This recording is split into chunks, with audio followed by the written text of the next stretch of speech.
बेटा हम लोग बात कर रहे थे फेज इक्विलिब्रियम की, और फेज इक्विलिब्रियम में हम लोगों ने अब तक बहुत कुछ पढ़ लिया है।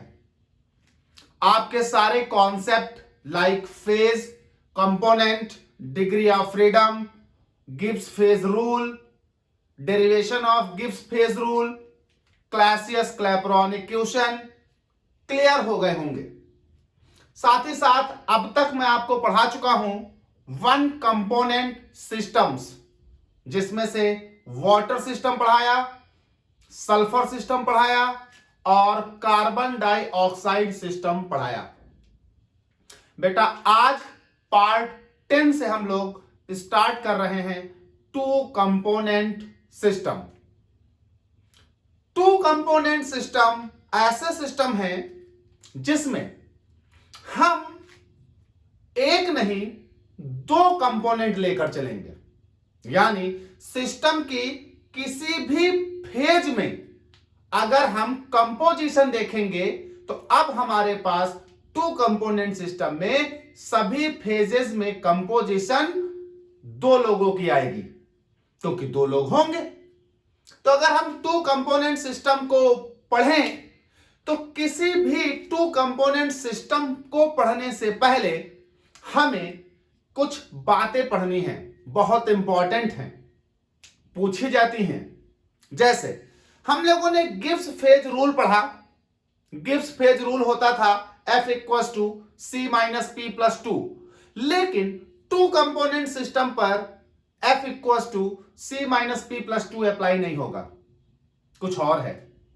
यहां पर रिड्यूस्ड और कंडेंस्ड फेज रूल अप्लाई होता है। तो हमें कुछ चीजें जाननी है। रिड्यूस्ड फेज रूल क्या होता है, साथ ही साथ जब हम टू कंपोनेंट सिस्टम पढ़ेंगे तो यहां पर चूंकि दो लोग हैं तो दो लोगों का कंपोजिशन यानी कंसंट्रेशन एक दूसरे को प्रभावित कर सकता है, जिस वजह से यहां कुछ अदर पॉइंट्स आएंगे, जैसे eutectic point, eutectic temperature, eutectic mixture, साथ ही साथ congruent melting point, incongruent melting point, इस तरह के बड़े सारे वर्ड आए हैं। तो हम लोग किसी भी टू कंपोनेंट सिस्टम पढ़ने से पहले यहां पर बहुत सारे इंपॉर्टेंट टॉपिक्स की बात करेंगे पार्ट 10 में। चलिए तो हम लोग बात करते हैं टू कंपोनेंट सिस्टम। तो अगर आप टू कंपोनेंट सिस्टम को डिफाइन करें तो आप क्या बोलोगे? कहा गया a two component system is one in which the composition of each phases is expressed in terms of two substances. Two component system ऐसा सिस्टम है जिसमें किसी भी फेज की अगर कंसंट्रेशन यानी कंपोजिशन एक्सप्रेस की जाएगी तो कंपोजिशन को एक्सप्रेस करने के लिए दो सब्सटेंस लगेंगे। तो लिख लेते हैं, a two component system, a two component system is the one in which the composition of each phase, in which the composition of each phase, किसी भी फेज के अगर आप कंपोजिशन एक्सप्रेस करें तो कंपोजिशन को एक्सप्रेस करने के लिए आपको कम से कम दो सब्सटेंस चाहिए। ईच फेज इज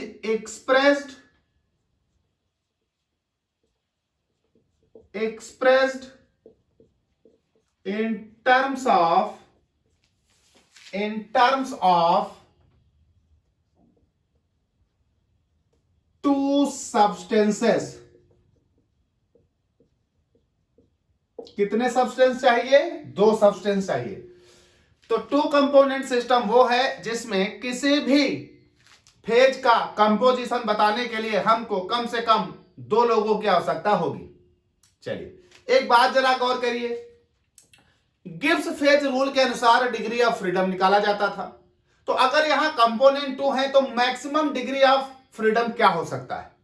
तो कहा गया, अगर हम यहां मैक्सिमम डिग्री ऑफ फ्रीडम देखें तो कहा गया in case of two component system the maximum degree of freedoms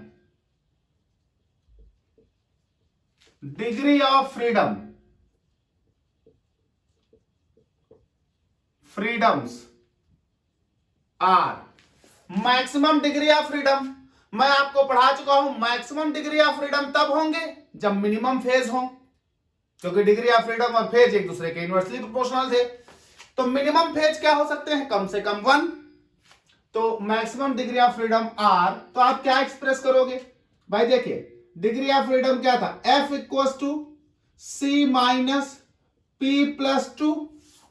चूंकि ये 2 कंपोनेंट सिस्टम है तो 2 कंपोनेंट सिस्टम के लिए C इक्वल्स टू क्या हो जाएगा? 2, और P मिनिमम क्या हो जाएगा? P मिनिमम यहां कम से कम 1 तो होगा ही। तो ऐसे केस में F इक्वल्स टू हो जाएगा 2 माइनस 1 प्लस 2, तो F इक्वल्स टू हो जाएगा 3। मतलब ट्राई वैरिएंट।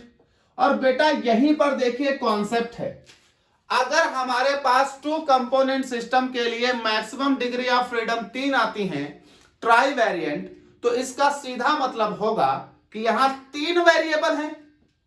दैट मीन्स यहां 3 वेरिएबल हैं। thus there are 3 variables. अब 3 वेरिएबल्स में से कौन कौन से 3 वेरिएबल?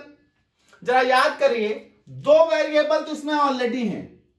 तो जरा गौर करिए, जो ये F equals to C minus P plus 2 होता था, इसमें जो ये 2 होता था ये 2 वेरिएबल्स के लिए इस्तेमाल होता था। और वो 2 वेरिएबल कौन थे? प्रेशर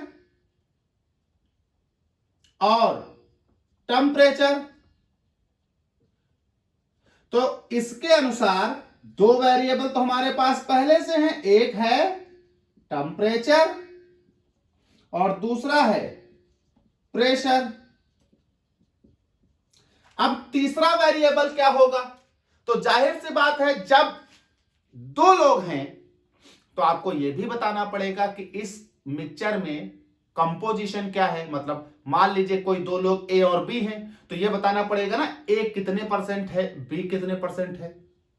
कहा गया सर ए 20% तो बी 80%, कहा गया ए 10% तो बी 90%। तो ए और बी का कंपोजिशन भी बताना पड़ेगा। इसका मतलब यहां पर तीसरा वेरिएबल क्या है?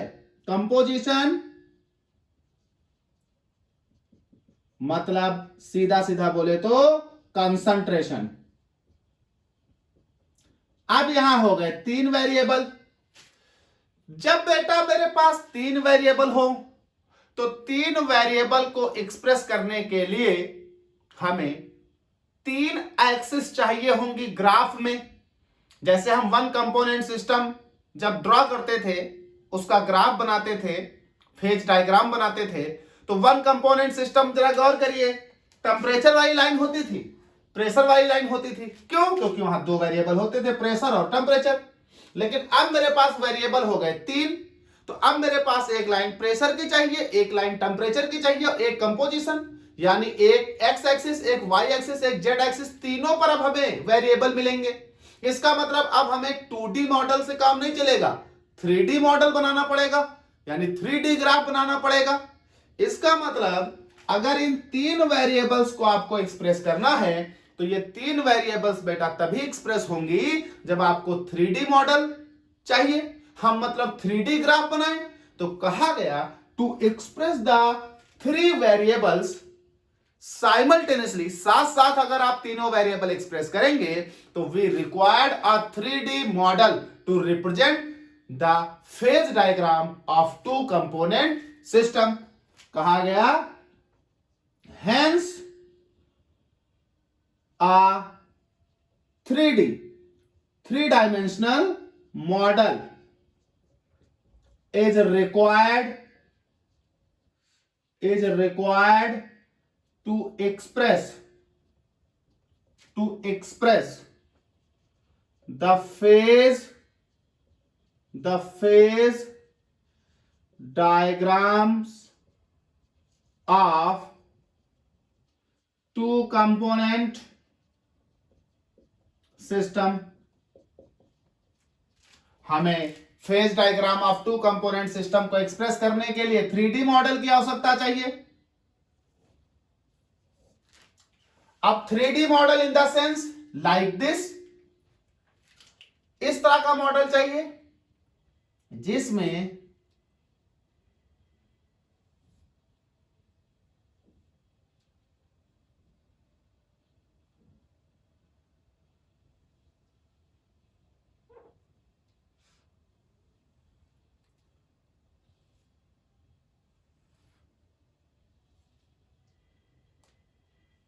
ये आप समझिए, मान लो कि ये आपकी एक्स एक्सिस होगी, इस पर आपने टेम्परेचर को वेरिएबल रखा। ये आपकी वाई एक्सिस होगी, इस पर आपने प्रेशर को वेरिएबल रखा, तो ये आपके लिए जेड एक्सिस बनेगी। इस पर आप कंसंट्रेशन को वेरिएबल रखेंगे। तो इस पॉइंट से ये तीन वेरिएबल आपको इस तरह से मिलेंगे। लेकिन ये जो 3D मॉडल है, इसे ग्राफ में हमें पेपर पर ड्रॉ करना बहुत ही डिफिकल्ट होता है। साथ ही साथ एक्चुअल प्रैक्टिस यानी रिप्रेजेंटेशन के समय हम 3D मॉडल का इस्तेमाल नहीं करते, हम इस्तेमाल करते हैं 2D मॉडल के लिए। और 2D मॉडल में बेटा सिर्फ दो ही वेरिएबल एक्सप्रेस किए जा सकते हैं, तीन वेरिएबल एक्सप्रेस किए नहीं जा सकते। इसका मतलब कि अगर हम एक्चुअल प्रैक्टिस में इसके लिए ग्राफ बनाएंगे तो ग्राफ 2D मॉडल में बनेगा, और 2D मॉडल में बनेगा तो हमारे पास मैक्सिमम वेरिएबल दो होने चाहिए। अब जब दो मैक्सिमम वेरिएबल होने चाहिए तो इसका मतलब एक वेरिएबल क्या करना होगा, फिक्स करना होगा, मैं कांस्टेंट करना होगा। तो कहा गया but in actual practice only two variables are considered and the third variable remains fixed और कंसीडर्ड एज अ कांस्टेंट। अब इसमें से कौन सा कांस्टेंट हम लें, तो लिखते हैं, ये यहां से मैं लाइन डाल देता हूं क्योंकि बार बार मिटाना ना पड़े। आप समझ रहे हैं, पहले आपको ये सब नोट करना है, फिर ये नोट करते जाना है, नोट करते जाना है, फिर आके यहां से नोट करना है। तो कहा गया कि हमारे पास जो तीन वेरिएबल हैं, इनको एक्चुअल प्रैक्टिस में हम दो ही वेरिएबल की तरह कंसीडर करेंगे। तो कहा गया इन actual practice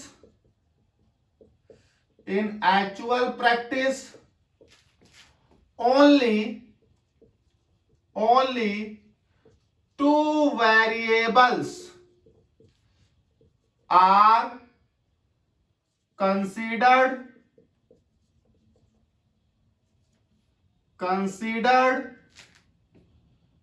and the third one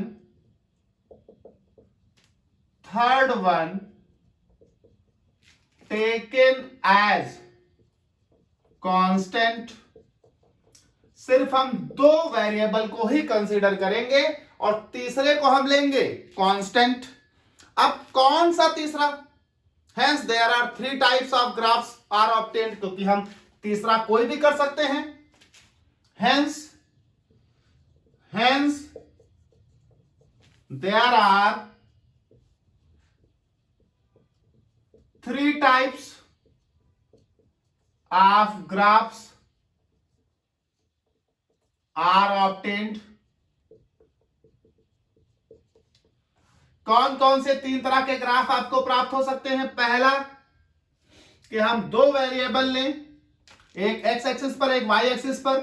x axis पर वेरिएबल लिया टी, वाई एक्सिस पर लिया पी, तो कांस्टेंट किसको रखा, सी को रख दिया कांस्टेंट, एक पॉसिबिलिटी। इसको हम बोलेंगे, इसको मान लीजिए हम नंबर 1, इसको हम बोलेंगे पीटी डायग्राम। अब हमारे पास ये पीटी डायग्राम है, मतलब प्रेशर और टेम्परेचर के बीच बना है। दूसरा हमारे पास फिगर क्या हो सकता है, दूसरा मेरे पास फिगर हो सकता है कि मान लीजिए हम टेम्परेचर और कंसंट्रेशन को दो वेरिएबल ले लें और प्रेशर को क्या कर दें, कांस्टेंट। तीसरा मेरे पास केस क्या हो सकता है, तीसरा केस मेरे पास हो सकता है कि हम कंसंट्रेशन और प्रेशर को वेरिएबल ले लें और टी को कर दें कांस्टेंट। तो ये मेरे पास दूसरा बनेगा सीटी डायग्राम, और ये मेरे पास तीसरा है सीपी डायग्राम। अब हमारे पास कहा गया, वैसे तो हमें तीन वेरिएबल्स को रिप्रेजेंट करने के लिए 3 डायमेंशनल डायग्राम इस तरह का चाहिए था, लेकिन इस तरह का डायग्राम हमें एक्चुअल प्रैक्टिस में बार बार बनाने की आवश्यकता नहीं पड़ेगी। उसका कारण है, अभी कारण भी बताऊंगा कि एक कांस्टेंट क्यों करते हैं। कहा गया कि only 2 variables are taken as a variable and the one is remains as a constant. There are 3 possibilities, एक या तो सी कांस्टेंट ले लो तो पीटी डायग्राम प्राप्त कर सकते हो, यानी आप प्रेशर और टेम्परेचर को वेरिएबल रखते हुए 2 कंपोनेंट सिस्टम के लिए फेज डायग्राम बना सकते हो। दूसरा, अगर आप पी को कांस्टेंट रख लें तो कंसंट्रेशन और टेम्परेचर को वेरिएबल रखते हुए फेज डायग्राम बना सकते हैं 2 कंपोनेंट सिस्टम के लिए। और अगर आप टी को कांस्टेंट रख लें तो सी और पी को वेरिएबल रखते हुए 2 कंपोनेंट सिस्टम के लिए फेज डायग्राम बना सकते हैं। हमारे पास अब 3 तरकीबें हैं। तो कहा गया सर क्या हम कभी भी कुछ भी कांस्टेंट रख लेंगे, कहा गया नहीं। यहां अब आपको एक बात समझनी है। कहा गया जितने भी 2 कंपोनेंट सिस्टम होते हैं, उन 2 कंपोनेंट सिस्टम पर अगर हम गौर करें तो जैसे आपको एक 2 कंपोनेंट सिस्टम आगे भी पढ़ना है, lead silver system, lead and silver. दूसरा बिस्मथ कैडमियम सिस्टम, बिस्मथ और cadmium, solid solid solid solid, lead silver solid, bismuth cadmium solid. अच्छा, यह आपको पढ़ना है NaCl water system, Ki water system, so on. जितने भी हमें 2 कंपोनेंट सिस्टम पढ़ने को मिलेंगे वो सभी 2 कंपोनेंट सिस्टम ऑपरेट होते हैं सॉलिड टू लिक्विड के बीच, यानी उन 2 कंपोनेंट सिस्टम में solid mainly convert to liquid and liquid mainly convert to solid. There is negligible amount of vapours. जो 2 कंपोनेंट सिस्टम है उसमें जो सब्सटेंसेस हैं उनकी जो वेपर्स होती हैं वो निग्लिजिबल होती हैं। और अगर वेपर्स निग्लिजिबल हैं तो इसका मतलब वेपर प्रेशर भी क्या है, कांस्टेंट। भाई वेपर घटबढ़ नहीं रही, वेपर का अमाउंट बढ़ ही नहीं रहा, ऑलमोस्ट निग्लिजिबल मतलब कांस्टेंट है, तो प्रेशर भी क्या होगा उनका, कांस्टेंट। तो कहा गया in case of the 2 component system only solid and liquid phases are present and the vapour phase is almost negligible. That is why it is better to consider as a pressure constant. तो हम pressure को constant लेंगे हमेशा और concentration और temperature के सापेक्ष क्या करेंगे, प्लॉट बनाएंगे। तो कहा गया बेटा in case of 2 component system, कहा गया in case of 2 component system only solid and liquid phases are practically present. only solid and liquid phases are mainly present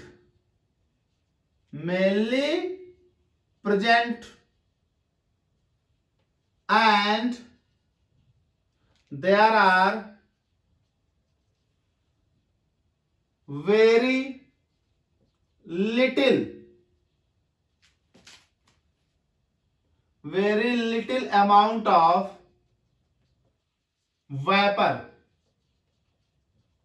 vapors so that pressure is taken as constant। तो pressure को हम क्या कर रहे हैं, constant suppose कर रहे हैं। और जैसे ही हम प्रेशर को कांस्टेंट लेंगे तो हमारे पास जो ये दो वेरिएबल थे बेटा, जरा यहां समझिएगा सब लोग, अब जो ये दो वेरिएबल थे उसमें से अब प्रेशर वेरिएबल नहीं रहा, प्रेशर क्या हो गया, कांस्टेंट। तो ये जो 2 इस्तेमाल हो रहा था अब ये 2 नहीं इस्तेमाल होगा, 1 इस्तेमाल होगा, क्योंकि अब इन दोनों में से एक क्या हो चुका है, कांस्टेंट, एक क्या बचा है, वेरिएबल। तो कहा गया pressure is taken as a constant. और ऐसे सिस्टम जिसमें प्रेशर को कांस्टेंट लिया गया हो, ऐसे सिस्टम को कहते हैं रिड्यूस्ड सिस्टम या condense system. Constant such systems are called reduced or condensed systems। reduced और condensed systems। और ऐसे सिस्टम को अगर reduced और condensed सिस्टम कहेंगे, now the degree of freedom में परिवर्तन आएगा। अब हम ये फॉर्मूला अप्लाई नहीं कर सकते। And now the degree of freedom is given by क्या, F equals to C minus P plus 1 because there is only one variable now। तो प्रेशर कांस्टेंट होते ही यहां जो दो प्रेशर और टेम्परेचर वेरिएबल्स के लिए लिखा जाता था, अब वो 2 नहीं लिखा जाएगा, 1। तो देयर इज 1। तो अब हम इसे F ना लिखकर लिखेंगे F डैश बेटा। तो F dash equals to C minus P plus 1। तो ये कहलाएगा now this is called reduced और कंडेंस्ड फेज रूल। तो F dash equals to C minus P plus 1, this is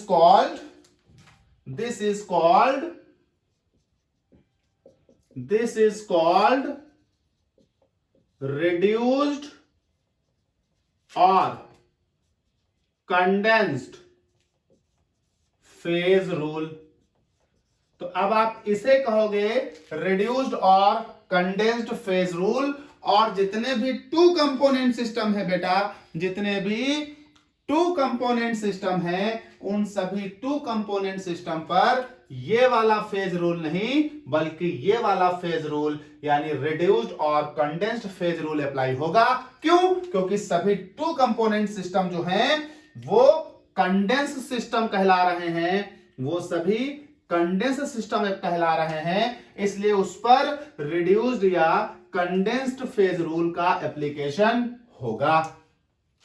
चलिए फिर से समझ लीजिए, बहुत इंपॉर्टेंट पॉइंट है। 2 कंपोनेंट सिस्टम में गलती करते हैं सब लोग, वो यही वाला रूल अप्लाई करते हैं जबकि वहां होता कुछ और है। देखिए कहा गया 2 कंपोनेंट सिस्टम ऐसे सिस्टम है जिनमें किसी भी फेज का कंपोजिशन बताने के लिए हमको कम से कम 2 कंपोजिशन यानी 2 सब्सटेंसेस की आवश्यकता पड़ेगी। अब चूंकि हमें 2 सब्सटेंसेस की आवश्यकता पड़ेगी किसी भी फेज का कंपोजिशन बताने के लिए, तो इसका मतलब यह हुआ कि अगर आप किसी भी फेज का डिग्री ऑफ फ्रीडम निकालोगे तो in case of the 2 component system the maximum degree of freedoms are F equals to C minus P plus 2। तो C कंपोनेंट 2 हैं और फेज मिनिमम से मिनिमम 1 होनी ही चाहिए। तो f equals to 2 minus 1 plus 2, there is a f equals to 3, that means the trivariant, thus there are three variables, the three variables are temperature, pressure, composition. ऐसा क्यों? क्योंकि f equals to c minus p plus 2 में दो variable, जो ये to word था, ये already pressure और टेम्परेचर दो वेरिएबल के लिए लिखा गया था। गिब्स फेज रूल जब ड्राइव कराया था तो वहां पर ये बात हुई थी।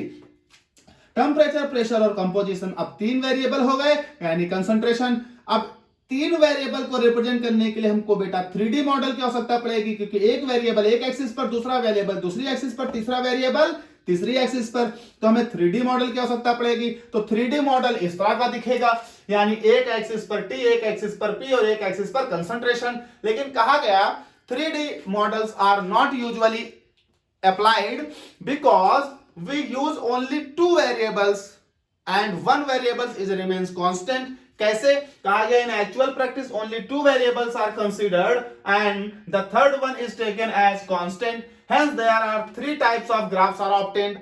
कहा गया पहला केस, प्रेशर और टेम्परेचर को वेरिएबल ले लो, कंसंट्रेशन को कांस्टेंट रख लो, ये 2D बन जाएगा।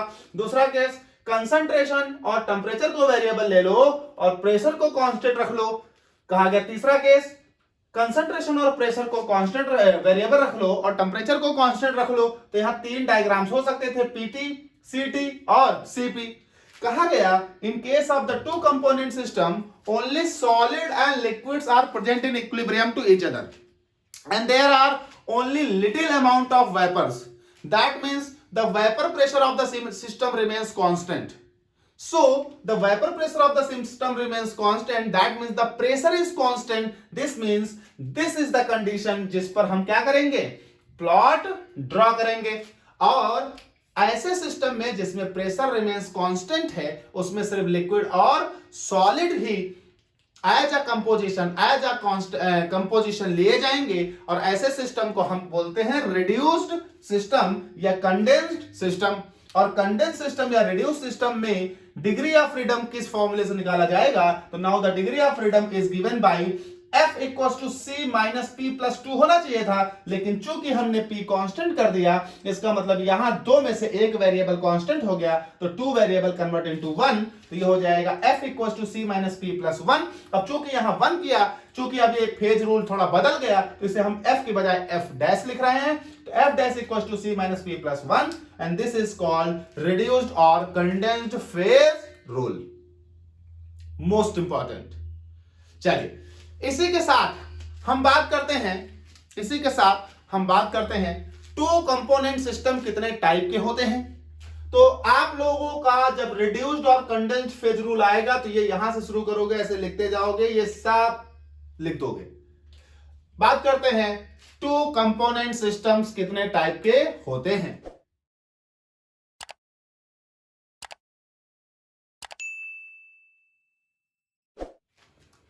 तो बात कर लेते हैं हम लोग टू कंपोनेंट सिस्टम कितने टाइप के होते हैं। कहा गया कि टू कंपोनेंट सिस्टम में आप दो सब्सटेंसेस का इस्तेमाल करोगे, और जब आप दो सब्सटेंसेस का इस्तेमाल करोगे तो यहां दो पॉसिबिलिटी हैं।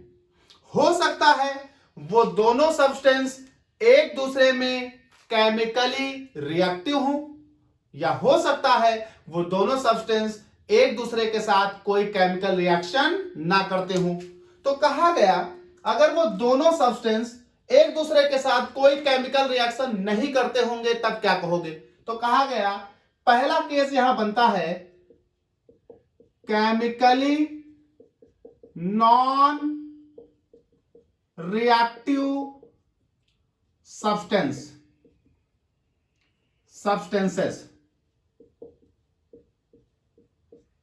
केमिकली नॉन रिएक्टिव सब्सटेंसेस मतलब टू कंपोनेंट सिस्टम में जो आपने दो कंपोनेंट लिए हैं, वो दोनों कंपोनेंट केमिकली नॉन रिएक्टिव हैं। मान लो एक कंपोनेंट आपका ए है, एक कंपोनेंट आपका बी है। जैसे ही आप इन दोनों को मिलाते हो तो ये बेटा ए एंड बी बनकर रह जाते हैं। ए एंड बी का मिक्सचर बनता है, ए एंड बी का मिक्सचर बनता है। यहां कोई केमिकल रिएक्शन नहीं होती, मतलब ये a plus B gives to A B, यानी ये खेल नहीं है, ऐसा नहीं हो रहा है यहां पर। There is only a plus B mix together to form a and b mixture, A B mixture. कहा गया दूसरा केस क्या है, कहा गया केमिकली रिएक्टिव सब्सटेंस हो, अगर केमिकली रिएक्टिव सब्सटेंसेस हो, अगर केमिकली रिएक्टिव सब्सटेंसेस होंगे तो उसमें देखिए A प्लस बी, मान लीजिए एक कंपोनेंट A है दूसरा कंपोनेंट B है, दोनों रिएक्शन करके AB बना ले, तो ये हमारे पास एक नया कंपाउंड क्रिएट हो जाएगा। तो कहा गया कि टू कंपोनेंट सिस्टम को हम दो कैटेगरी में क्लासिफाई कर सकते हैं। पहली कैटेगरी ऐसे टू कंपोनेंट सिस्टम है जिसमें दोनों कंपोनेंट एक दूसरे में आपने मिक्स किए और मिक्स करने के बाद वहां कोई केमिकल रिएक्शन नहीं हुई, वहां ए और बी इंडिविजुअली सिर्फ एक दूसरे के साथ एज अ मिक्सचर में प्रेजेंट हैं। जबकि दूसरा केस है कि ए और बी ने केमिकल रिएक्शन भी की हो। अब जब ऐसे केस में तो ए और बी को मिक्स किया तो ए भी है बी भी है और उन लोगों ने कुछ रिएक्शन भी किया है और कुछ रिएक्शन के बाद एक नया कंपाउंड ए बी भी है। इस कैटेगरी में अगर देखें तो इस कैटेगरी में best known two component system हमारे पास आते हैं लेड सिल्वर सिस्टम। इस कैटेगरी में पहला आता है lead PD AG system, lead silver system, और दूसरा इस कैटेगरी में आता है bismuth cadmium system, bismuth cadmium system. इस कैटेगरी में आ जाइए तो इस कैटेगरी में कई सारे हैं। हमारे पास बेस्ट नोन आता है पहला इस कैटेगरी में MgZn सिस्टम। इस केस में होगा क्या, इस केस में Mg होगा Zn होगा और इन दोनों से रिएक्शन करके बनाया गया एक कंपाउंड MgZn का होल ट्वाइस होगा। ये देखिए दो लोग आपस में रिएक्शन करके तीसरा कंपाउंड भी बना रहे हैं। दूसरा इस कैटेगरी में हमारे पास एक बेस्ट नोन आता है NaCl water system, NaCl water system. इस केस में क्या होगा, NaCl होगा, वाटर होगा और तीसरा NaCl.2H2O का एक कंपाउंड होगा। तो जरा गौर करिए, टू कंपोनेंट सिस्टम दो तरह के हो रहे हैं। एक ऐसा टू कंपोनेंट सिस्टम है जिसमें केमिकली नॉन रिएक्टिव सब्सटेंसेस हैं, ए और बी मिक्स तो हुए लेकिन वो सिर्फ मिक्सचर बना रहे हैं, कोई नया कंपाउंड नहीं बना रहे हैं, इसलिए पीडी एजी सिस्टम में सिर्फ पीडी है और एजी है। बिस्मथ कैडमियम सिस्टम में सिर्फ बिस्मथ है और कैडमियम है। लेकिन इस कैटेगरी में आइए तो केमिकली रिएक्टिव सब्सटेंसेस हैं, ए प्लस बी आपस में हमने मिक्स किया लेकिन उन लोगों ने मिक्स करके कुछ नया कंपाउंड भी बना लिया। इस सिस्टम में आ जाता है MgZn सिस्टम, MgZn का होल ट्वाइस, तीन लोग मौजूद हैं। NaCl water system, NaCl water और NaCl.2H2O, तीन लोग मौजूद हैं। अब जरा एक बात याद रखिएगा, यहां पर जब हम सिस्टम पढ़ेंगे तो जब वन कंपोनेंट सिस्टम पढ़ते थे तो वहां पर ट्रिपल पॉइंट एक इंपॉर्टेंट टर्म होता था, लेकिन जब हम यहां पर पढ़ेंगे तो यहां पर इन सिस्टम्स में, इन सिस्टम में जो केमिकली नॉन रिएक्टिव हैं, जो केमिकली नॉन रिएक्टिव हैं, इन सिस्टम्स में जो इंपॉर्टेंट टर्म होगा वो होगा यूटैक्टिक पॉइंट, यूटैक्टिक पॉइंट। इवन इसके साथ साथ यूटैक्टिक मिक्सचर और यूटैक्टिक टेम्परेचर, ये एक इंपॉर्टेंट टर्म होगा। जबकि इस तरह के सिस्टम में दो पॉइंट इंपॉर्टेंट होते हैं, कॉन्ग्रुएंट, इस तरह के सिस्टम में कॉन्ग्रुएंट मेल्टिंग पॉइंट और एक टर्म आता है इनकॉन्ग्रुएंट मेल्टिंग पॉइंट।